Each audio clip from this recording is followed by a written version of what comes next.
Now I'm going to make kvass, which is a probiotic beverage from Russia made with beets. And I have never been to Russia, but apparently there are kvass kiosks in cities like Petersburg and Leningrad, and apparently people line up to get their kvass in the way that we do here to get coffee or whatever.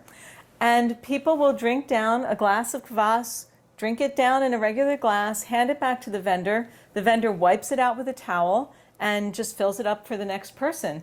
And they don't wash the glass in between people drinking. And apparently it works because kvass is such a powerful antimicrobial, antibiotic drink that nobody worries about cross-contamination. Now, one thing I will say about kvass is that it's a very definite flavor.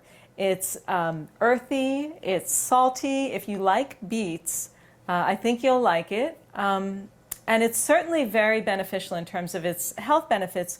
It's a great thing to drink in the springtime, in the morning, because beets in general are a very, very powerful liver cleanser and digestive support. So if you can take something like this first thing in the morning instead of, I don't know, your cup of coffee or your orange juice, it would get your day off to a good start. So I'm going to go ahead and make some kvass for you right now.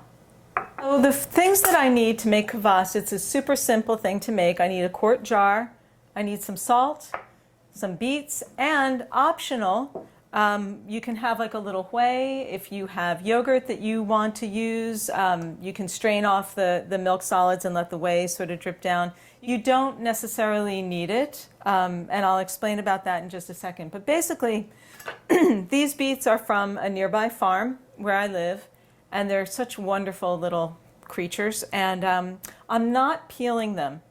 One of the things about fermented foods, what we're doing here is we're helping and supporting the proliferation of lactic acid in the foods. And lactic acid is a naturally occurring substance that's found on most vegetables, and especially vegetables that have been grown in the ground or near the ground, because it comes out of the soil.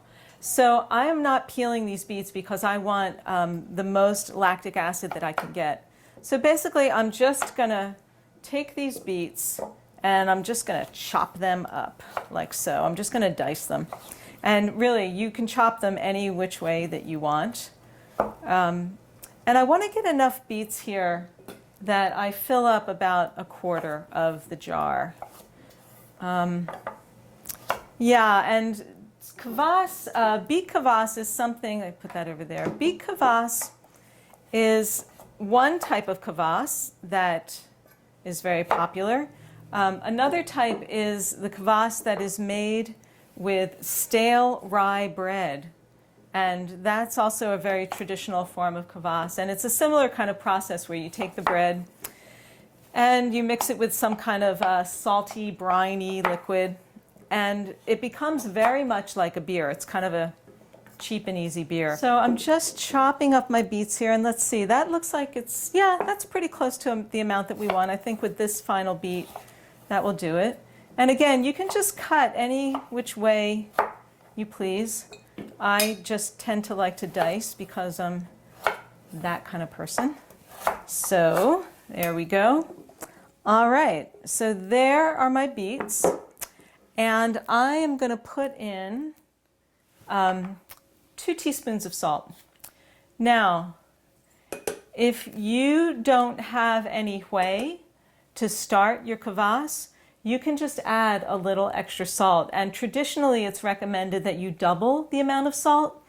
But if that's too salty for you, which it could be, then just put in like another extra teaspoon or so.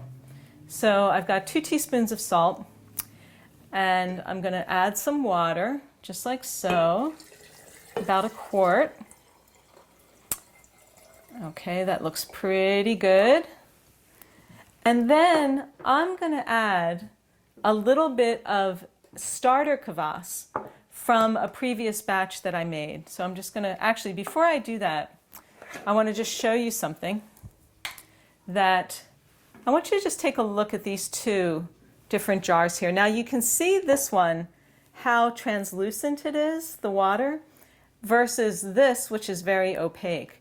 So that's, again, part of the fermentation process. That as this sits and the microbes and the probiotics all build up, the liquid will develop a little more body and a little more character. And we're going to help this one along, in this case, with a little bit of starter from this kvass. And that's it. It doesn't get any simpler than that. I'm going to go ahead and put a lid on this, and I'll put a lid on my original batch as well. And there we go. We can just give it a little shake. It's beautiful color. And just let that sit on your counter for a couple of days. And once again, in 2 or 3 days it should be ready, but taste it. It could be ready in a day if your kitchen's really warm. It could be ready in 4 or 5 days if you want it a little bit stronger. There's one thing I want to do here. I'm going to taste the batch that I made before, and let's just see how this one is. Now, again, this is not a taste for everybody. You know, fermented foods in general have a very strong flavor, and people either love them or they don't like them at all. So, now see, for me, what I'm smelling here is, it's very salty, but I'm also really smelling like the sort of earthy, the sweet and kind of earthy quality of the beets. It's quite nice.